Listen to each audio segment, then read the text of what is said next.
Hello, I am Dr. Swati Shiradkar. I am professor at MGM Medical College, Aurangabad. Today, we are going to see various maneuvers in breech delivery. Actually, after term breech trial, almost all breech deliveries are by cesarean section. Then what is the point in learning all these maneuvers? Is because every patient may not opt for cesarean section even though we advise. Sometimes patient may come late in labor when the advantages of breech delivery by cesarean section are not much and we may have to deliver her vaginally. And the third point is, so many times we require the same skill of set to deliver the baby through uterine incision in breech presentation. So even in today's modern obstetrics, there is a special place for all these maneuvers in a breech delivery. There are various purposes of doing these maneuvers. Even though the delivery is occurring spontaneously, when it comes to head, if there is a sudden delivery of the head, then there is a decompression. So we may have to do this delivery of the head gradually. So even in spontaneous breech delivery also, there is a role for one maneuver which is called as a Burns-Marshall. In assisted breech delivery, we may have to assist at various places. Maybe it is extended breech at perineum. Maybe it is hands folded over the chest. Maybe they are extended hands, or there is a nuchal displacement of the hands, or there may be the arrest of aftercoming head. So all these things we need various maneuvers. The maneuvers will be demonstrated one by one on the dummy. So let us see the demonstration of all these maneuvers one by one. First I am going to show the Pinard's maneuver when the buttocks, because of the extended legs, they are arrested at the outlet of the pelvis. Purposefully, I have not used dummy or pelvis around because I want to show you what exactly happens when we do this maneuver. So in Pinard's maneuver, what we are going to do is, we will use these two fingers over the femur and I will abduct and flex the femur. You can see that the leg comes down. I will hook the leg and I will remove the leg. The same movement will be repeated on this side to deliver this leg as well. Once the delivery of the legs happens, then we have to wait for further expulsion of the baby on its own and we are not going to pull the baby. Now the baby is delivered and I am able to see the scapula. These scapula, they should be in a straight angle. If they are winged apart, it indicates that the hands are extended. So now I am able to see the scapula. In such case, I am going to just assist the delivery of the hands and wait further for the spontaneous expulsion of the head till the nape of neck is visible. But so many times, unfortunately, the arms, one or both the arms, they are extended. So in such case, I may not be able to take out the hands like this. So we may require various maneuvers. First of all, I am going to demonstrate the Losset's maneuver. What we are going to do is, we will utilize the anatomical principle that the posterior shoulder enters the pelvic cavity first before the anterior shoulder. Okay? So what I am going to do over here is, I will give traction to the baby, maintain the traction and I will rotate the baby in such a way that the back remains anterior and the posterior shoulder comes anteriorly, and then I will depress the body of the baby. You can see that if this is the level of pubic symphysis, the shoulder is already delivered. Now I can just hook the humerus and I can deliver the hand. Then to deliver this hand, Again I will have to give a traction, rotate the baby, keeping the back anteriorly and depress it, deliver the another hand. While we are giving traction or maintaining traction, we have to ensure that my index finger is on the iliac crest and my thumb is parallel to the spine of the baby so that I will avoid injury to the intra-abdominal organs. There is one more alternative to this maneuver which is called as a classical maneuver. Now here what I do is I utilize the same principle, that is the posterior shoulder is lower down. So what I do is I will lift the baby up slightly, giving the traction. I will pass my hand over the back of the baby and I will just hook the humerus and will try to bring down the humerus along the chest of the baby. Now depress the baby, pass the hand again and deliver the anterior shoulder over the body of the baby. So this is classical maneuver. Sometimes there is a nuchal displacement of the hand. I will show you on this side so that you can see it. Now you can see that the hand is nuchally displaced. So we will have to displace this hand first, then only it will come down. What we are supposed to do is, you can see these fingers, they are pointing in this direction. So we have to give traction to the baby and rotate the baby in opposite direction.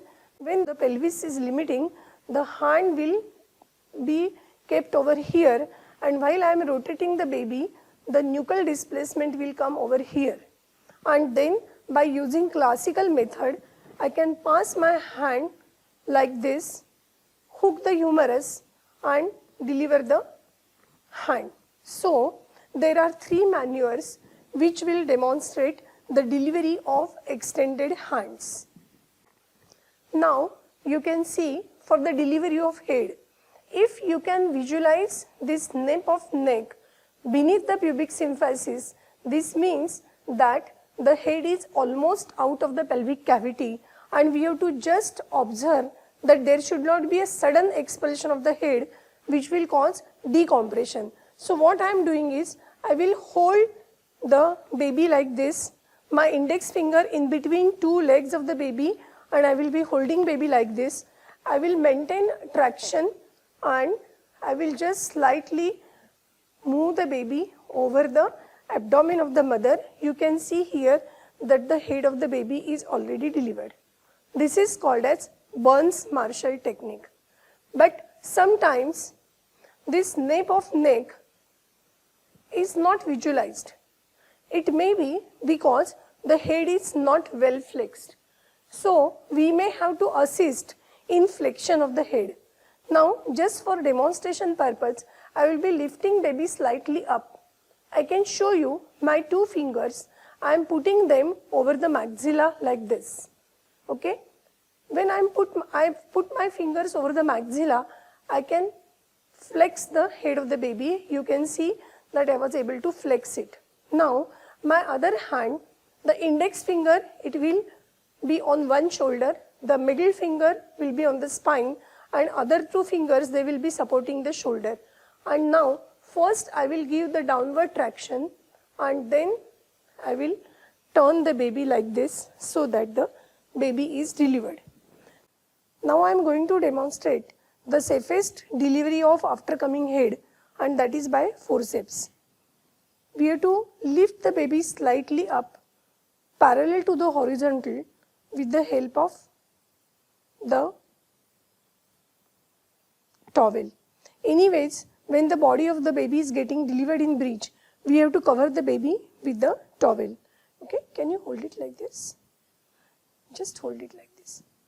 Now I am going to use over here the short forceps or the outlet forceps. The best are Piper's forceps, where the pelvic curve is absent. They are straight and there is a curve given to the shaft so that there is no difficulty while applying underneath the baby. But I am going to demonstrate over here with the short forceps which are easily available.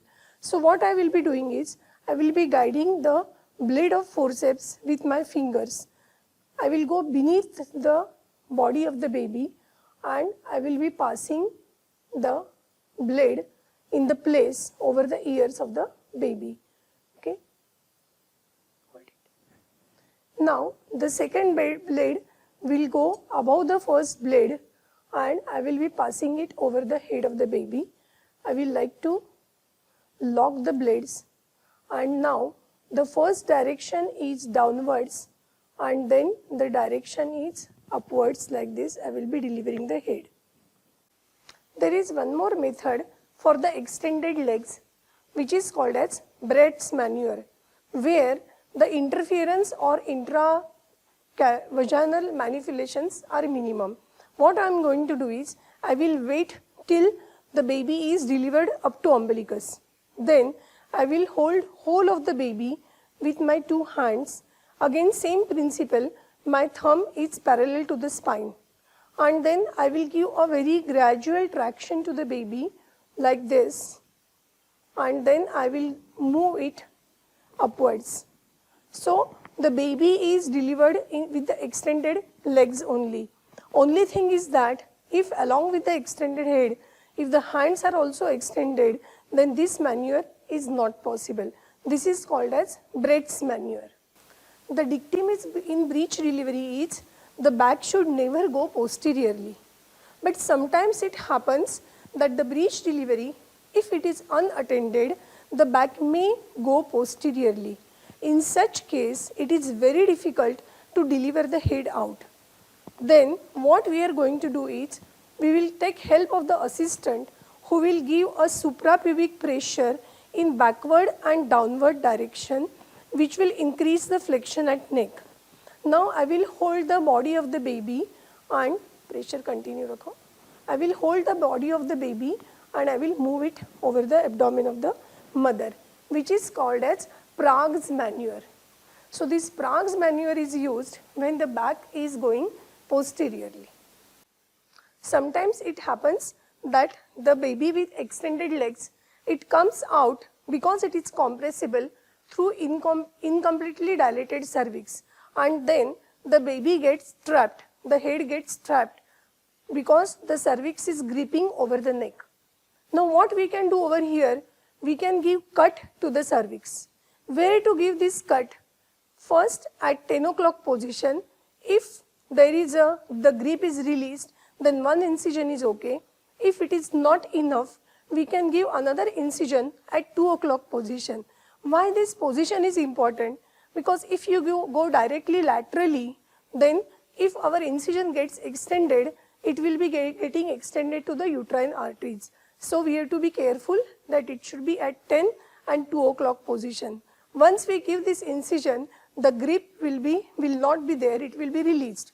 Then we can turn the back anteriorly, and depending upon descent of the head, either we can perform Burns-Marshall technique or Mariceus-Melly-Witt method, which I have shown you, that jaw flexion and shoulder traction. So this is how we can deliver the head by giving incision over the cervix. So friends, while you are performing a vaginal breech delivery, there are certain rules to be followed. One, we will never give traction over the baby unless and until it is indicated, because even though we are supposed to complete the breech delivery within 3 to 5 minutes, that time is enough and we can go slow but steady according to the requirement. The second rule is, whenever if at all traction needs to be given, as I have told you, that your thumb is parallel to the spine, index finger is over the iliac crest, and you will not damage the internal organs of the baby. The third thing is, never allow back to turn posteriorly. Then while we are extending the body of the baby, that time you have to take precaution that the hyperextension at neck needs to be prevented.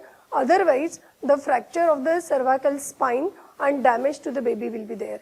So we have to be gentle while we are pulling the baby, we are giving traction to the baby, and we should identify the exact time and exact place into the pelvis to do this maneuver. If we can do this, we will be able to minimize risk to the baby even in vaginal breech delivery. The last thing is breech extraction. The only place in modern obstetrics is second baby of the twins, where we perform all these maneuvers, but inside we have to start from inside the uterine cavity. That is, either with the groin traction we pull the baby out. There we have to remember that we will pull the posterior buttocks first. Pinard's maneuver to be done in the intrauterine cavity, and follow all the maneuvers which I have just now shown to you. Thank you.